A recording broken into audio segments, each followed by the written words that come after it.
Ok, les amis de la liberté, jambo yenu tena famille. Bon,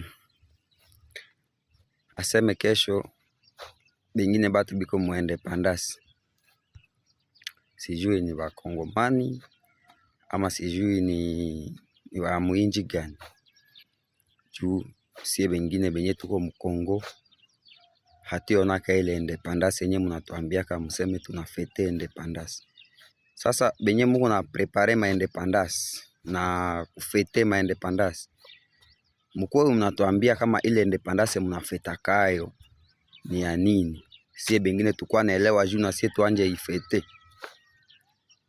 Juu kama iko ya Kongo, sizani kama ile inaexiste ile independance. Batu biko nakufa, migine ziko naenda donge tuko napoteza. Na mina jua independance ni siku senye muko muhuru, njo munapakuaka mu independance.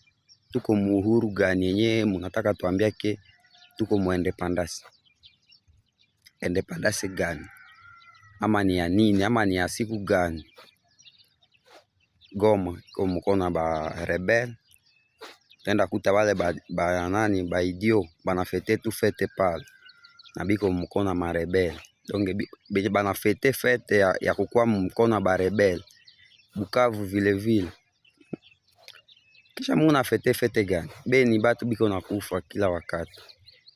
Kule kwenye zone zenye ziko okipe njo siseme, kila wakati biko na logota mamaiti sabatu, kila wakati biko napiga batu masasi.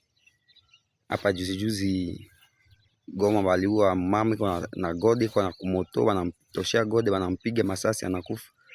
Kesho yake bakaua kameramene Kabambi pale vile ya Butembo ya nani ya Goma. Kisha independance iko wapi?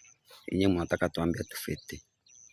Un vrai ami de la liberté haya kuwa na independance mpaka siku tutapataka uhuru ya kweli, ndio tutafetaka si independance. Hationaka independance nyenye mnafetaka kama iko wapi? Wakongomani mtatuambia ile independance yenu